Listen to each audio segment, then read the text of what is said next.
কিরে ভাই, আপনার বিবেকটা কি এত মইরা গেছে যে আপনার বিবেক এটা বাধা দেয় না যে তোমার ভালোর জন্য আর একটা হাসপাতাল থেকে বাচ্চা আসসালামু আলাইকুম রহমতুল্লাহি তাআলা ওয়া বারাকাতুহু। সম্মানিত প্রিয় বন্ধুরা, আজকে আমরা কথা বলবো তদবিরের কাজগুলো কেন হয় না বা আপসের কাজ কেন হয় না। আমাদের অসংখ্য শুভাকাঙ্ক্ষী ভাইরা আমাদেরকে বলেন যে হুজুর এই পর্যন্ত অনেক জায়গায় গিয়েছি কিন্তু কোনো কাজ হচ্ছে না, কোনোই লাভ হচ্ছে না। ওজা বলেন, তান্ত্রিক বলেন, বৌদ্ধ বলেন, কবিরাজ বলেন, সবার কাছেই যাচ্ছি কিন্তু কিছুই হচ্ছে না। তাদের জন্য আমি কয়েকটা কথা বলবো।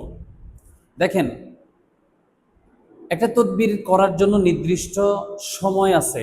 যেমন অমাবস্যার রাত আছে, পূর্ণিমা রাত আছে, মাগরিবের পর থেকে আসার পর্যন্ত লেখার জন্য একটা সময় আছে, সূর্য উদয়কালীন সময় লেখার সময় আছে, এরপরে ভূজপত্রে লেখার সময় আছে, রেশমি কাপড়ে লেখার সময় আছে, মুর্দার সাদা কাপড়ে লেখার সময় আছে, মুর্দাকে দাফন করা হয়েছে ওখান থেকে মুর্দার কাপড় নিয়ে সেই কাপড়ের তদবির আছে।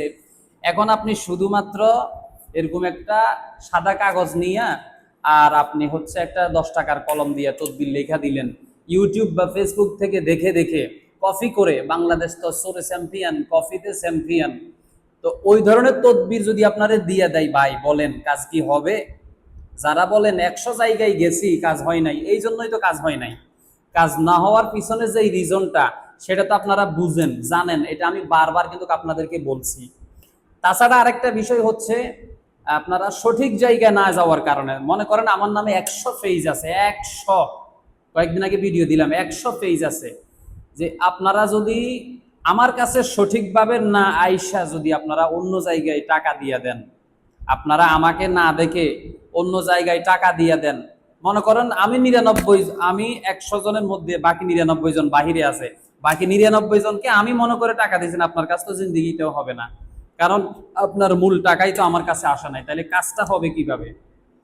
এই জন্য সবকিছু বিবেচনা করে সঠিক মানুষ আপনাকে চিনে নিতে হবে। স্বর্ণ কিরকম সেটা আপনাকেই চিনে নিতে হবে। এই জন্য ভাই, ভালো মন্দ বিবেচনা করার শক্তি আপনার আছে। ভালো জায়গায় খারাপ জায়গায় চিনে তারপর আপনি যাইবেন। এবং আমাদের কাছে যারা আসবেন বা আমাদের কাছ থেকে যারা ট্রিটমেন্ট বা তদবির নিবেন, আমাদের এই নাম্বারগুলোতে আমাদেরকে কল দিবেন। এই নাম্বার ছাড়া আমাদের কোনো নাম্বার নাই। কেউ যদি টাকা দিয়ে দেন প্রতারিত হবেন। এই জন্য আমাদের সাথে কথা বলবেন, 5-10 মিনিট ভিডিও কলে কথা বইলে তারপরে টাকা পয়সা দিবেন, কেমন? এই জন্য সাবধান থাকবেন এবং মনে রাখবেন, সুস্থতা এটা আপনার জিনিস।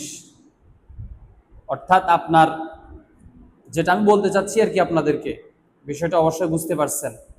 এই জন্য শরীর আপনার, সুস্থতা আপনার, জ্ঞান আপনার, বুদ্ধি আপনার, সবকিছু ভেবে চিনতে আপনি একজন মানুষ যাচাই করবেন। অর্থাৎ একজন ডাক্তার, একজন কবিরাজ, আপনি নিজেই যাচাই করতে হবে।